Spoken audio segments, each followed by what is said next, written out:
اهلا، ازيكم؟ النهارده عاملين ايه؟ تعالوا دلوقتي نبدأ في الفيديو على طول. النهارده الفيديو هيكون عشوائي في حاجات كتير، بس يلا بينا عشان نبدأ على اول حاجة وهي المشتريات، وهوريكم لقطة من اخر يوم امتحانات.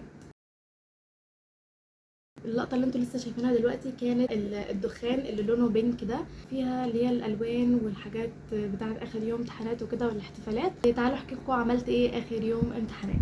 اول حاجه طبعا رحت المدرسه وامتحنت، وبعد ما خلصنا طلعت قدام المدرسه ولقيت فيه بقى احتفال اخر يوم امتحانات وكده، ورشينا بقى على بعض رشاش تلج اللي هو ده. وعارفين الحاجات اللي بتفرقع في السما دي برضو كانوا جايبين منها. الاهالي طبعا كانت جايبه لاولادهم بوكيهات ورد وكده. بس كده اليوم يكون خلص وبعدها روحت بقى.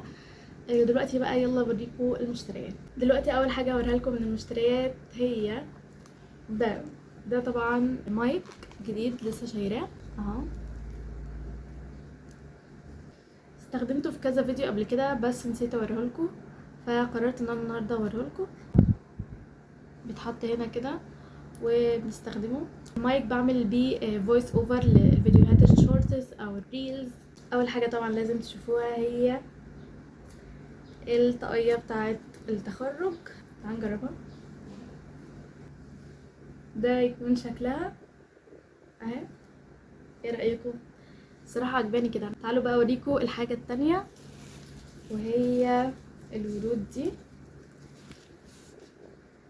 اهي، زي ما انتم شايفين اهي، بتتلبس كده اهي.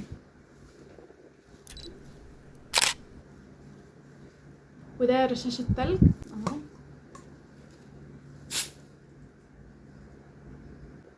شايفين اهو. الاقلام، بس الاقلام دي ليه؟ عشان التيشيرت. عملت شيرت وطبعت عليه اسمي وكده، هوريهولكوا دلوقتي اهو.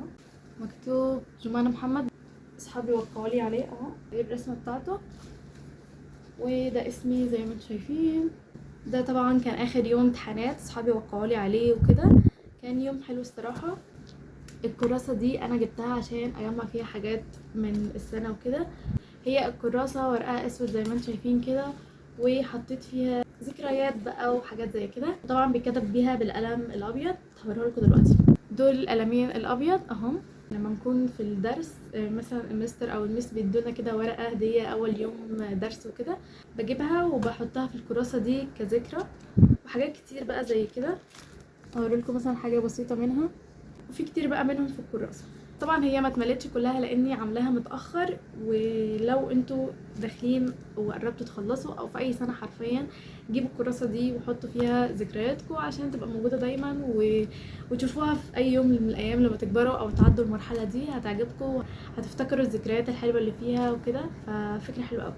في كمان الكيس ده كنت مجمعه فيه شويه حاجات برضو، هوريها لكم. كنت عامله دي اهي، كنت عاملاها يوم ما كانت مس العربي بتاعتنا عملت لنا فطار جماعي وكده، وكنت عاملاها عشان نتصور بيها انا واصحابي وكده. وفي طبعا حاجات كتير هنا، دي كمان منهم اهي. وفي اقلام، بس دي اقلام كانت هدايا من المدرسين بتوعي. طبعا في حاجات كتير تانية بس ده اللي وريتهولكوا بس.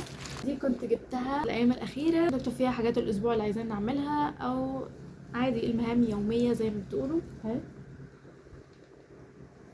انا كنت جايباها من المكتبه وفي منها اشكال والوان كتير، وهي اصلا لسه مليانه، ما استخدمتش منها غير قليل جدا. ودلوقتي تعالى اوريكم شويه حاجات كنت جبتها عشان الدراسه وكده. فهم دول اللي بيتحطوا فيهم الاقلام وكده. انا كنت وريتهولكوا قبل كده في فيديو في رمضان، لو ما شفتوش روحوا شوفوه، كان حلو جدا. وكان ساعتها كنت مصوره المكتب وعليه المفرش بتاع رمضان وكده. دلوقتي بتتفرجوا عليا وشفتوه اكتبوا لي في الكومنتس. وكمان النوتة دي طبعا اكيد في ناس كتير عارفين النوتة دي انا كنت عاملاها. طبعا كتبت فيها حاجات كتير وخلصت اصلا. كنت عاملاها في فيديو على انستجرام بتاع اللي هو 10 افكار في 10 ايام، ودي كانت واحده منهم. وكمان النوتة دي طبعا برضو مليانة، كتبت فيها خلصتها. بس كده تكون المشتريات خلصت. يا رب تكون عجبتكم، ويلا بينا عشان نشوف هنعمل ايه بقية اليوم. وكمان لسه في ايام تانية، يعني الفلوج ده هيكون ايام. هنا بوريكم شكل الرمان بعد ما طلع. بعد ما وريتكم المشتريات طبعا هننزل بقى عشان نقعد في الجنينة شوية، وعشان كمان نشم هوا. معرفتش اصور واحنا في الجنينة، بس صورت لكم حاجات تانية هتشوفوها في الفيديو. دلوقتي بقى احنا كنا رايحين، وهنا خلاص بعد ما خلصنا اليوم ومروحين البيت. بعد ما روحنا قررت انا واخواتي نعمل مكرونه، طعمها بيبقى زي طعم الاندومي بالظبط. ملك اللي عملتها وكان طعمها حلو قوي، بس ما صورتش طريقتها لان هي موجوده في فيديو عملناه قبل كده قديم من زمان، هتلاقوه اسمه طريقه الاندومي في البيت. طبعا واحنا بناكل لازم نتفرج على حاجه عشان نتسلى وكده يعني. دي بقى مشتريات ملك وبان اختي بتاعه الخياطه، فقررت اصورها لكم. في استك وفي المتر والمقص وخيط لونه بيج وبني واقلام التحديد والسوست والحاجه دي اللي زي بنحدد بيها عشان الخياطه والدبابيس. وده القماش لونه بني وبيج. ملك قررت تعمل جيبه، فدي شكل الجيبه بس لسه ما كملتش، هبقى اوريها لكم في الفيديو الجاي. بعدها بقى رحنا البحر، وده كان شكله. استمتعوا بالمنظر. ده كان وقت الغروب، وده كان شكل البحر بالليل. بعدين تعالوا اعمل لكم بقى جولة في المكان اللي كنا قاعدين فيه. كان في مكان فوق ومكان تحت، بس انا صورت اللي فوق بس. ده كان شكله. الجو كان فوق حلو قوي وكان فيه هوا، ما كانش فيه ناس كتير فوق فعرفت اصور. وده كان شكله من فوق. ده شكل البحر كمان من فوق ومن بعيد.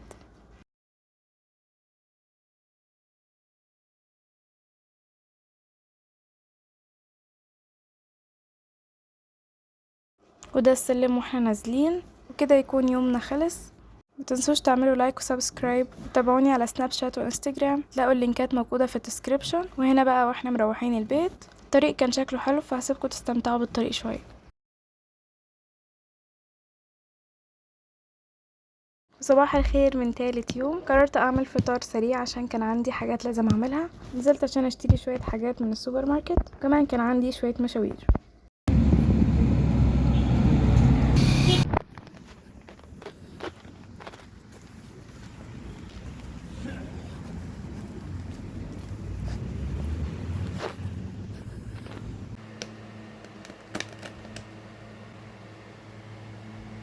قررت انهي معاكم دلوقتي الفيديو عشان لو نسيت. كده نكون وصلنا لنهاية الفيديو، يا رب يكون عجبكم، ولو عجبكم متنسوش تعملوا لايك وشير وسبسكرايب وبس.